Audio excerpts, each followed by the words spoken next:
Hey, Chris. Welcome to the BetterWealth show, man. Caleb, brother, how are you? I'm doing awesome. I've been looking forward to this convo because I know that we're going to be talking about money, about peace, about marriage, intimacy with money. We're going to talk about a lot of personal things as it relates to money. And I know that you've written a book called Couples Money. I know that you're working on a project that you're even more excited than the book that you launched. And so I just wanted to have a conversation because I think I have a lot of people on the show that talk about strategies and tactics, and I tend to focus more on frameworks because I love frameworks. And sometimes we miss the heart of the real conversation. And I think having people like you on the show help balance that. And so with that, I would love for you to give a 2 or 3 minute backstory of who you are, and then would love this conversation just to encourage people to be more intentional with their relationships and their money conversations. Yeah. So I'm a Colorado native, Colorado State grad, accounting major. I spent 7 years in corporate America, and then launched my entrepreneurial business in February 2000. And we've grown that to be a national business with thousands of clients, and we've taught them how money works. But it wasn't really until my second and last marriage that I had some awakenings. And just went through a very, expensive divorce. I racked up $250,000 of credit card debt to keep my boat afloat. We're entering the Great Recession. I'm married to Marlow, Felton, and she thinks I'm great. I have lots of trophies. I'm a good speaker, and I look successful, but I really, Caleb, created a financial disaster. And so one of my favorite quotes is, optimism and delusion sleep in the same bed together.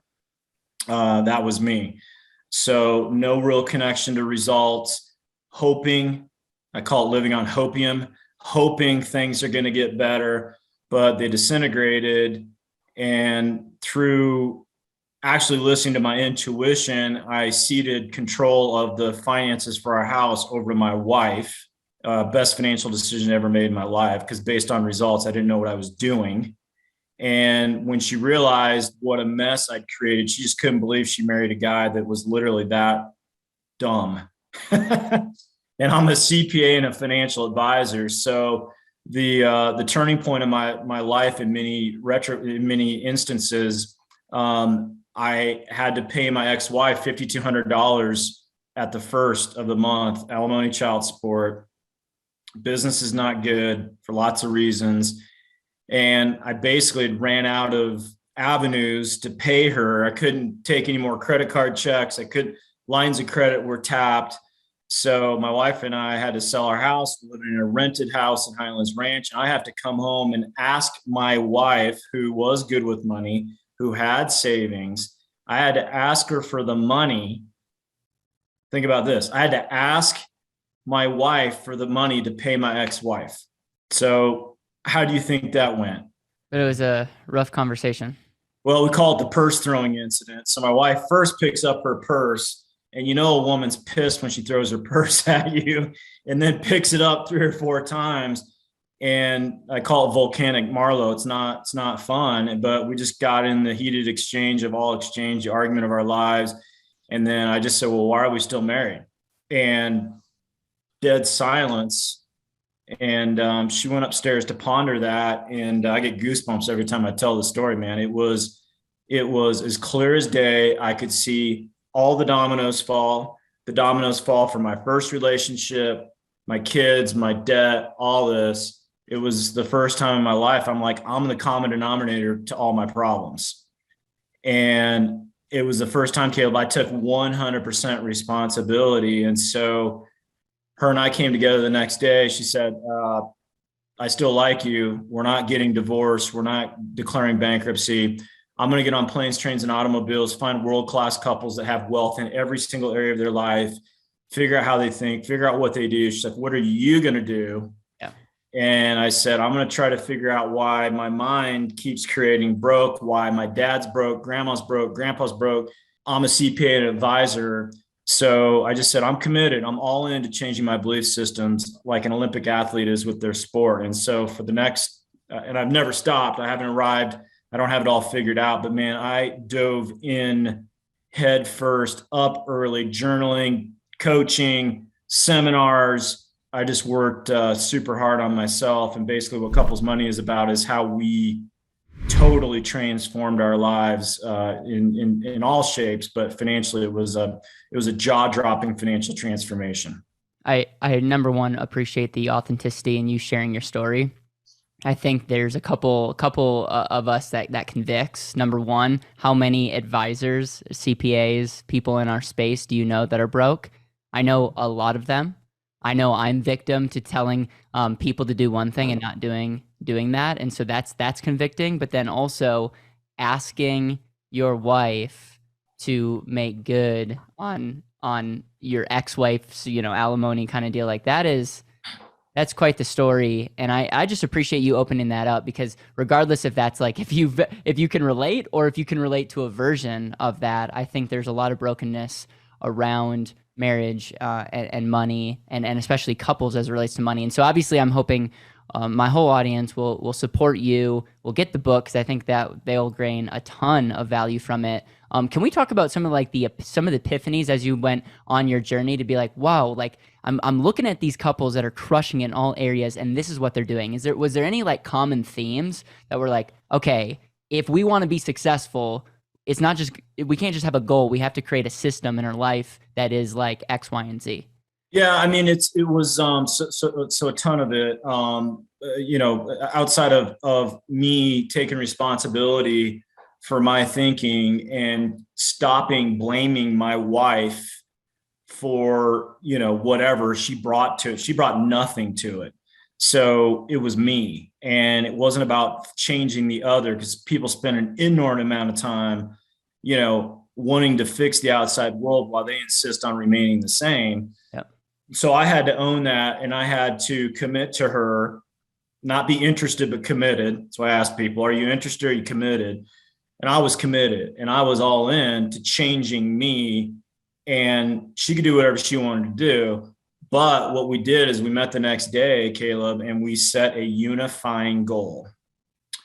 And it was absolute clarity about what we wanted. And for us, the feedback we got from the book was a lot of people spend a lot of time fixing debt.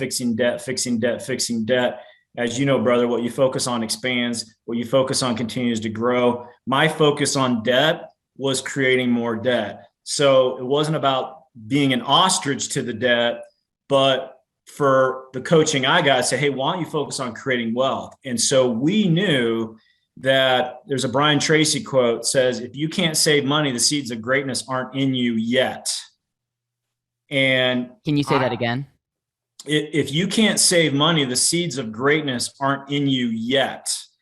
And so I had never been able to save, or I would save and rip, put my debt, then take it to my debt. So we had nothing.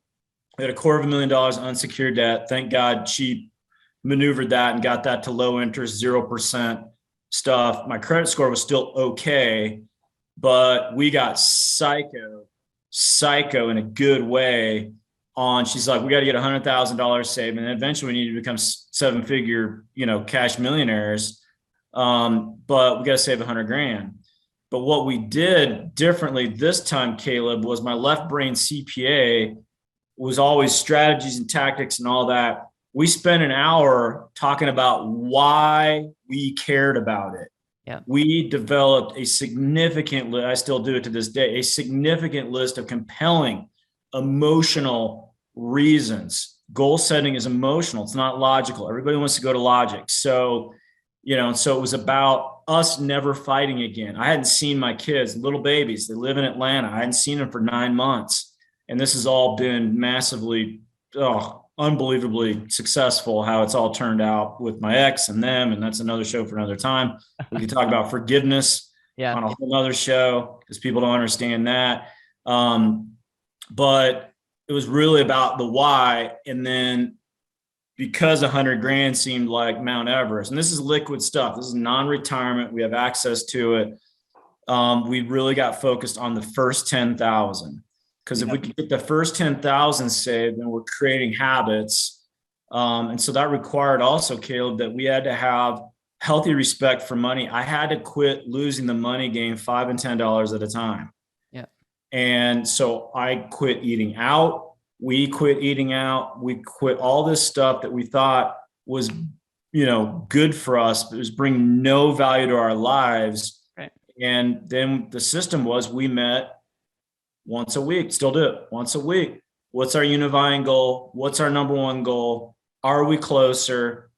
What do we need to shift? What do we need to change? So unifying goal with an accountability system of effective communication. We're both on the same page, wrapped up in compelling emotional reasons. That's what changed our whole world. I love it, man. There's a couple of things that I want to point out. Number one, extreme ownership. You said that multiple times, but like you took responsibility. And I think a lot of times if you're blaming the politics, you're blaming your business partner, you're blaming your spouse, you're blaming everybody but yourself, you're just looking to shift the quote unquote responsibility and you're robbing yourself of future potential goals, outcomes, whatnot. The other thing that you are saying a lot without saying it is identity. You guys chose to create the identity of being a wealthy couple before you became a wealthy couple, but as your identity is way more important than the quote unquote $10,000 in the bank account. So it's like when you guys made that shift, you guys actually were already on your way to accomplishing what you want to accomplish. And I think a lot of times identity is so key, and we're like working on all the tactics and checking the boxes, but we're not getting to the root of the problem, and i.e. the root of the solution. Yeah, I mean, one of my favorite quotes is, you are where you are because that's where you see yourself. Yeah, that's good. Right. And so, it's just like, I mean, where, if I want to go to the next level of income, I have to work on seeing myself at that level. Yep. And I'm not experiencing that level of income yet because I don't see myself there. So we had to start seeing ourselves as a couple that could save money. Yeah, it's all inside out. And what you're talking about is, the shifting the blame, the, victim. People take offense to that word, but victim is just, I'm allowing my external circumstances to dictate my thinking and my results. It's all an internal shift. And that's where you got to do the work. That's where you got to focus. And yes, build your identity, man. It's just ginormous. How long have you been teaching couples speaking, and like how long has it been since this shift in your life? I mean, I've been a entrepreneur for 23 years. So, very fortunate. My company's always been, I've been exposed to, Think and Grow Rich and just different, just power, magic of thinking big. So I've been blessed with, incredible world-class mentoring and associations. But I was doing personal development along the way, but it was really that challenge that was handed to me that sped up the growth. Right. So yeah. And the book came out in 2013. And so it's been 10 plus years in the making. What are some of the common themes that you've learned as you've been speaking and working with people of like, oh, like this needs to be addressed? And obviously you had to take extreme ownership in your own life. Do you see that a lot of people are focused on debt, and then as a result, like their mind is thinking so small and on a negative thing? Or what are other themes that you see as being problems for couples getting ahead? Yeah, I mean, I think they allow their outside world to dictate their thinking. And I'm a big Joe Dispenza fan, right? And so I wrote the book Breaking the Habit of Being Yourself and Supernatural, and he calls it the negative feedback loop, and that's what I was living in. So you're dictated by your thoughts and your actions and your feelings, your thoughts, your feelings, and your actions.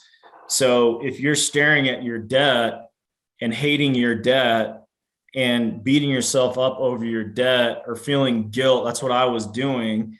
And that's what I'm putting out. And I keep looking at my environment and I keep getting feedback that things are going south, and that's continuing to dictate my thinking. And so you can see this loop that most people, you saw it in the pandemic. I mean, it's just, people didn't take responsibility for their thinking, and it was horrible, but they literally allowed the outside environment to dictate their thoughts.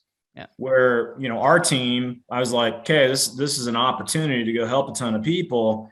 And we started working on our thinking and seeing it that way. So the shift for us was focusing. Am I going to focus on fixing problems, or am I going to focus on creating wealth? Yep. It sounds super subtle, brother, but it was ginormous for me because this wasn't working based on results. And then the other thing my coach said, he said, you don't have a problem, you have a project. That was big for me, because we look at problems and we play victim a little bit, right? Oh, I shouldn't be here, and why am I here? And those are such disempowering questions that keep you stuck versus, hey man, you don't have a money problem, you have a money project. So what is your project? I'm like, okay, I'm pretty good at finishing things. I'm pretty good at keeping my word. So I'm going to see it through until. It's powerful, man. It's powerful, man. And also fear is such a huge, I want to say drug. And I say that as in a negative form of like, it's such a horrible thing. Talk to fear. And we saw this during, last couple of years, but I feel like a lot of people don't want to have the money conversation mainly because of this 4-letter word. Yeah. I mean, I'm a big student of my ego. Right. And the problem when ego is running us, ego wants us to stay totally stuck and stay in comfort. Right. Right. And you saw it when the pandemic hit and people weren't prepared. They were addicted to comfort. The middle class is addicted to being comfortable. And one of my favorite quotes, Caleb, is a life spent seeking comfort results in an entirely uncomfortable existence. So good. Right. A life spent seeking comfort results in an entirely uncomfortable existence. So what's always helped me is, the concept's called metacognition, and it's the ability to think about what you think about. Yep. And world-class players have the capacity to think about what they think about. Yep. So when I'm off the rails or I get triggered, right? And I know I'm triggered because I don't feel good. And my goal is I want to have peace in my life. Mm-hmm. I stop the madness. I'm getting to your fear thing. And I grab paper, I grab a pad, a pen, and instead of letting it run, I'll write down whatever situation and I'll ask myself, what am I making up about it? And for me, writing down the stories that I'm making up, the stuff that my ego is trying to get me to believe. And I have years of documentation that my ego, which creates fear, right, is totally freaking insane. I have evidence. I got journals of stacks of stuff that created fear in me. I write down what I was thinking about. Always help me. I'll pray, meditate, whatever, but I'll come back to those journals 2 or 3 days later, Caleb, and it's like an alien came into my body. I can't believe what I was making up about stuff. So for me, our life turns out based upon these stories we tell ourselves. And so for me, if I'm having fear, it is I am spinning a story, and it's almost always wrong, 99.9% of the time. So I just got to get a grip on that. And writing and journaling has always helped me tremendously. Do you fear like public failure because you've written books, you teach, or like what do you fear most? No, I mean, like we probably won't have time to get into the next book that I'm writing, but my coach that's coaching me through the book, who's sold 2.5 million copies. It's basically, my book is about me throwing myself under the bus the whole time and literally sharing my dirty laundry. And so I want people to learn. I want people to learn from my mistakes. I've kind of written that book as my kids and I mean, we're close, but we're distance challenged. Right. I probably see them 30, 40 days a year. So I was writing that book kind of like, what do I want them to know? And I want them to know the good, the bad, the ugly, and all the mistakes I made. I think my biggest fear is, and it's a chapter in my new book, but my biggest fear is my ego convinces me that retreating is okay, that pulling back is okay. And as you get some things going in your life or you become successful, it's super clever. It's like, you know what, you need to pull back, you need to pull back. So I think my biggest fear is one day I buy that lie and I retreat, and then I get to the end of my life. And I think my biggest fear is having any kind of regrets that I didn't really leave it all out on the field. That's the thing that really drives me the most. It's interesting. I kind of see it as like an angel on one on one hand and a devil on the other. And my like what I reframed fear in my life, because on one side I was afraid of what people thought of me. I was afraid of letting my parents down and being looked at as a failure. And on the flip side, what made me I took that negative energy and said, okay, what would be a huge shame in life? It would be a shame in life to regret knowing the potential that was given to me. And so very similar is I made a commitment to myself at 21 years old that I was not going to regret my life. And that forced me to do some uncomfortable things. And yeah, made some mistakes on the way. I wouldn't call those failures, but we're headed in a right direction. And I would encourage people that are like nodding and getting quiet inside as you're listening to this or as you're watching this to really do the work to get down to the root of the issue, take extreme ownership, because a lot of times it's an identity issue. It's not a goal issue. Or it's not a pep talk. It's identity. There's something you want to stay to that. And then in the last couple of minutes with you, I would love, man, to just get a little bit of what you're working on. This has been going amazing. And I'm sure our audience would stick around a little bit longer to hear what you've been working on and some of the epiphanies that you're having.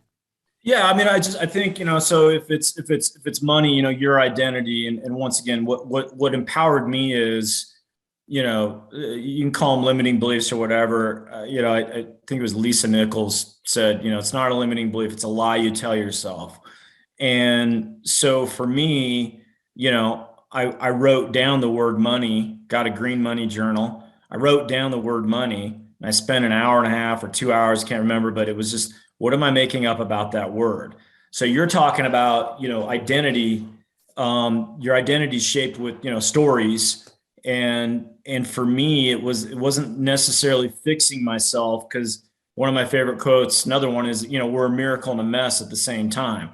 And so the quicker we embrace our humanness and we quit beating ourselves up and we just accept ourselves the way we are, life starts working, even though, I got some screwed up things about me. So for me, it's always like, okay, what's the story? If I'm not getting this result, there's me plus a thought equals a result. If I'm not getting the result, there's me and then the thinking. So if it's money, diving into that, and what I made up about it was everything was hard and difficult, and rich people are bad people. And of course I wasn't going to be wealthy. So if I could shift the story, then I could shift the result. And that's what happened. It wasn't overnight, but it was worth every stinking second working on it. So that's one way to shift identity, is really get to, I think financially you're run by 3 or 4, maybe 5 stories that have been pounding in your head. Yep. And for my family, literally the same story for generations, until finally somebody said, is that true? And it wasn't.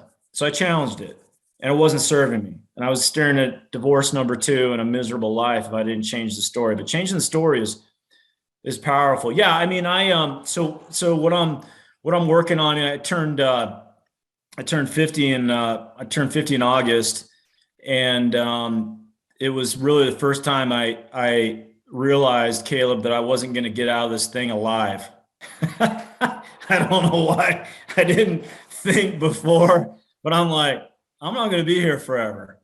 And what's the word? And the word for me is impact. And what came to me is, impact 10 million or more people. I just threw it out there, asked the question, and then had a friend in the company, same age, in our company on the East Coast, healthy, stroke, dead, 7 days. And we weren't that close, but man, it hit me. And then my mentor, a guy named Steve Siebold, who has written amazing books, How Rich People Think, unbelievable book, mandatory read. Everybody needs to get that. It was transformational for me. he called me and he said, all right, it's time. I mean, almost like the same week. It's time. Like, you got to write the book, man. You got great content. And so let's do it. So it's, I got a January 1st, 23 launch date. I've been writing 8 months. I have not lost any enthusiasm for it. Steve's a pretty tough coach, but he's reading it and he's just like, dude, nobody in personal development is as self-deprecating as you are. Like, Chris, this is freaking nuts. So it's really the 50 concepts that changed my life, but it's just, it's 200 to 300 words, quick, impactful, teaching. And then, hey, resource, action step, these things, this is the stuff that changed my life. But I think what makes it different, Caleb, is my personal story behind it that supports that it works. And I think as Steve is reading it, once again, the guy's a rock star, right? He's like, dude, people are going to read this and they're going to be like, you know what? I got some hope. I can do it. Right. And he's like, Chris, there's nothing like it in personal development. And he's like, I've read everything. So I don't know where it's going to go. I'm going to leave that up to God, but I'm stepping in and dude, I'm obsessed about it. I'm consumed with it. It's the only thing I can think about. Cool. And I'm going to get the keynotes dialed in. And the cool part is a book with 50 different stories. I got an endless combination of keynotes that I can put together specific for people. I'm going to get a workshop, anyway, I'm jacked because I think it's different. And I think it's going to make a huge impact. And I'm praying that we reach millions and millions, if not tens of millions of people with it. So anyone that's interested to know more about that, you'll show notes. I know people can, get my links and follow me, but anybody that's, looking for someone to come in and empower their team, their group or whatever, would love to do it. Chris, I appreciate you coming on the show and sharing what you're up to, some of the lessons that you've learned. I'm excited for that book, and we might have to have you back on and help you sell copies because I would love to be a ripple in the impact of millions of people. Where can people find out more about you? Where can they just get plugged into your community so that they can be on the list and support you whatever endeavors you're doing? Yeah, I mean, they go to couplesmoney.com. I mean, there's some good resources out there. Once again, I'm developing, the title and the website and all that stuff for the new book. That's going to be it. I post frequently on Instagram. And it's really around this conversation of getting out of your own way. And so, I'm at CF_ETE. Is where you can find me. I'm getting way more active on LinkedIn starting the last couple of weeks. Cool. So you can find me out there. And then, those are two good spots, and would love to connect with whoever wants to do that. I love it, man. The way I end this show is I ask what's called the legacy question. And the legacy question goes like this: if this is your last day on earth and you're with the people that you love the most, you can't give them anything that you've created, like this podcast or books or keynotes. You just have one last conversation. What are you going to make sure to highlight in that one last conversation? I think, it's hitting me pretty hard that, you're actually, you are personally enough. I think the root of everything is you need to learn to love, approve, and accept yourself, 100%. And I actually wrote it in my book. We show up as babies and we don't have worthiness problems, deserving issues, any of that stuff. We get told we're less than bad. Mainly people are projecting their own crap onto us. And then we buy this limited self image. And personal growth and development for me is all about getting back to who we were when we showed up, when we didn't have all that garbage and baggage. But I think if you can, not in a weird way, but an authentic way, be your biggest fan, love, approve, and accept yourself, I really believe everything else will take care of itself. It's powerful, man. I think my expectations were unknown going into this conversation, and I think we are so aligned in so many ways as it relates to the identity part and acceptance, because if that's not clear, what people really need to know is, if that's not clear, you're going to be chasing things for the wrong reason for your entire life. And you can be doing all the right things and still have that emptiness inside. And so, man, Chris, I appreciate you. I'm excited to see where you're going for the future. I'm excited to be part of what you're doing. And thank you so much for coming on the show. Yeah, brother, you're a superstar and a blessing in this world. So it's an honor to be on your show.